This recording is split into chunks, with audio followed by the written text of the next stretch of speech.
Ich bin sehr stolz auf meine Eltern. Nicht nur stolz, sondern extrem dankbar. Vor allem meinem Vater gegenüber. Wenn er jetzt nicht den Schritt gemacht hätte, um in die Schweiz zu kommen, hier einen Job sich suchen. Also ich wäre nicht da. Mein Vater hat eigentlich ein Student in Mazedonien. Er hat es eigentlich nicht gelernt vom Geld her. Und das war der Grund, dass er in die Schweiz kam mit 26. Auch das Zielstrebige, das Ehrgeizige. Also meine Eltern haben beide im Iran studiert. Auch in der Schweiz haben sich immer so recht Mühe gegeben. Sie sind halt wirklich sehr engagierte Leute. Meine Mami hat zum Beispiel immer Deutschkurs besucht und sie hat sogar mal einen Berndeutschkurs belegt für ein paar Wochen.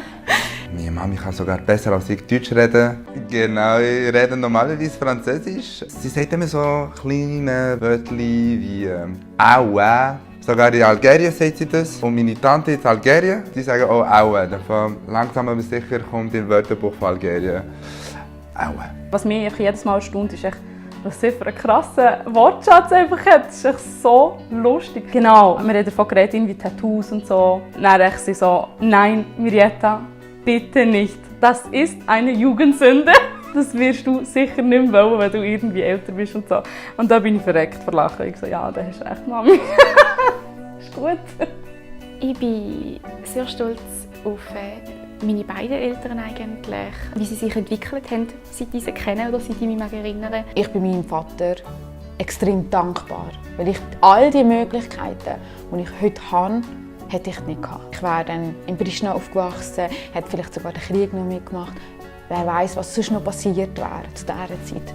Aber er hat sich getraut, ist hier angekommen und hat uns all diese Möglichkeiten eröffnet, um uns hier weiterzubilden, um die Welt zu verstehen. Er hat eben wirklich nichts gehabt, er ist wirklich nur mit einem Zugticket hergekommen. Er hat so in einer Scheune und bei einem Bauer gearbeitet. Er hat bei einer Fabrik gearbeitet. Auch dann, als wir eigentlich geboren waren, bin ich bis zum 5.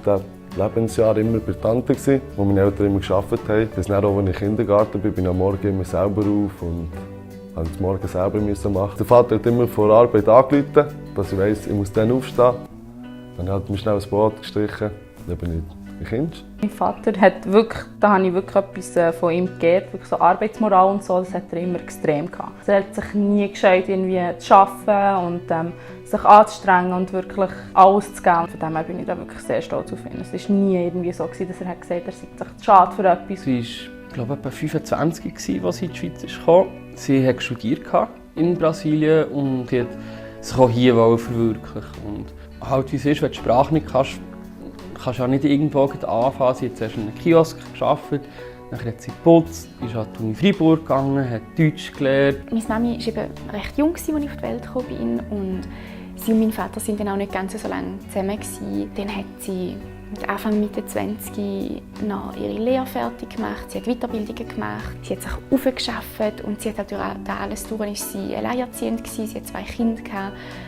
Und einfach jetzt zum Beispiel, wo ich allein wohne und arbeite und studiere und mir dann überlege, wie mich das manchmal schon stresst oder wenn ich mich überfordert fühle. Und sie hat noch viel, viel mehr gehabt, was sie hat machen und leisten. Auf das ist sie hoffentlich auch so stolz, wie ich es bin. Ich und meine 2 Brüder sind wirklich dankbar an unsere Eltern, weil die uns richtig erzogen wie gute Muslime und gute Schweizer. Ja, wir haben eigentlich einen guten Background für die nächste Generation. Ich will mich nicht meinen, aber wir haben mehrmals gehört, die Eltern haben euch sehr gut erzogen. Am Anfang ist es etwas, wo man sagt, ja, okay, easy.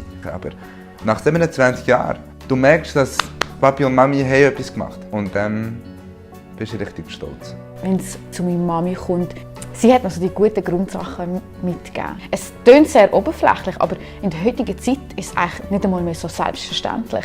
Wie führe ich richtig einen Haushalt? Wie tue ich richtig haushalten?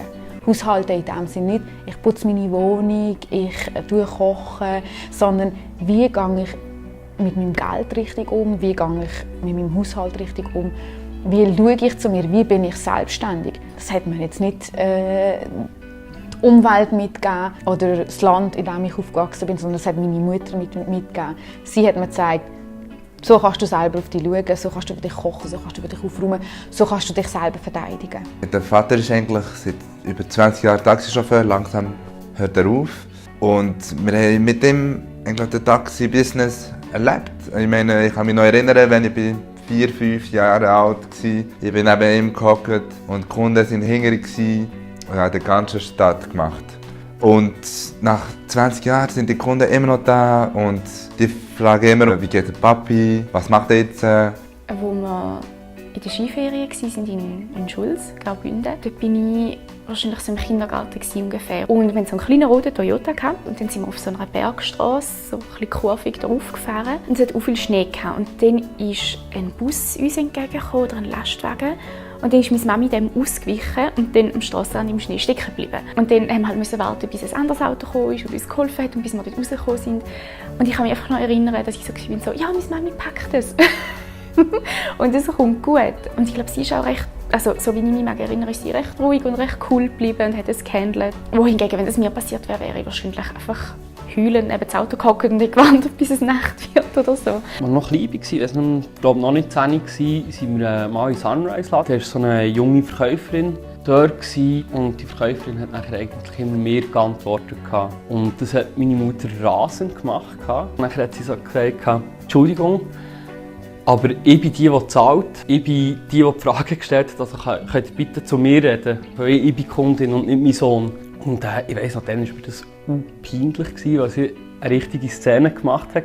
Aber jetzt so im Nachhinein habe ich es eigentlich wirklich mutig gefunden und eigentlich auch richtig ist sie für sich selber eingestanden. Ich als Älteste bin sehr unabhängig erzogen worden. Das heisst, ich habe gelernt, wie ich alles machen muss. Und irgendwann sind wir auf das Thema gekommen, wie sehr liebst du deine Kinder? Machst du dir mehr Sorgen um die anderen Kinder als die anderen? Und ich habe mich persönlich immer schon ein bisschen ausgeschlossen gefühlt.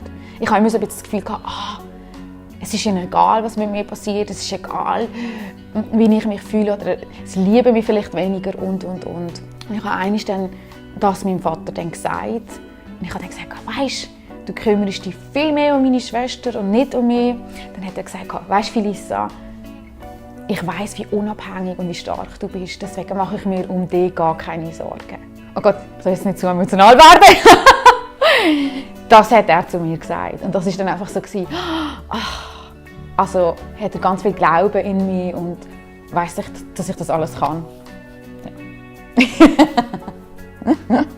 Ja, also ich meine, wenn du klein bist, tust du dich immer so vergleichen. Er hat das schönste Haus, das schönste Velo oder den schönsten Job von seinem Vater. Und klar, ganz am Anfang, ich will nicht sagen schämen, aber wir haben nie so sagen, mein Vater ist Taxichauffeur, der arbeitet nicht in einem Büro. Aber ehrlich gesagt, er hat viel, viel mehr erlebt als Taxichauffeur, als der Typ, der in einem Büro arbeitet. Und es hat einfach keinen Preis. Es ist so unik.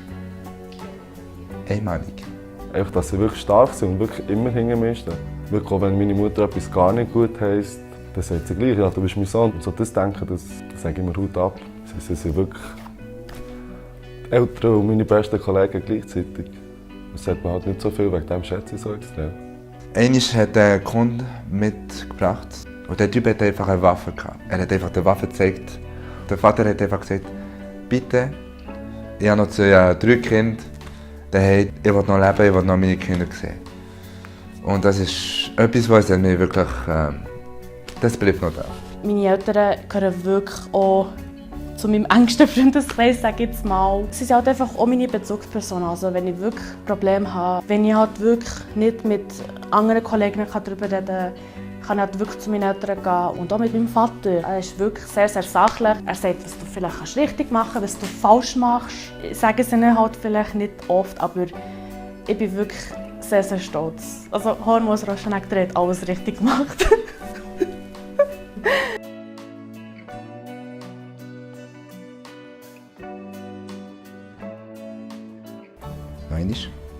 Puis on dit comment? Reconnaissant, dankbar. Merci beaucoup. Danke, ja, ich sehr dankbar. Sie sagt zum Beispiel, mit wer bist du gegangen? Und dann sagt sie so, nein, das ist nicht mit wer, mit wem? Und mein Vater kann natürlich auch sehr gut reden.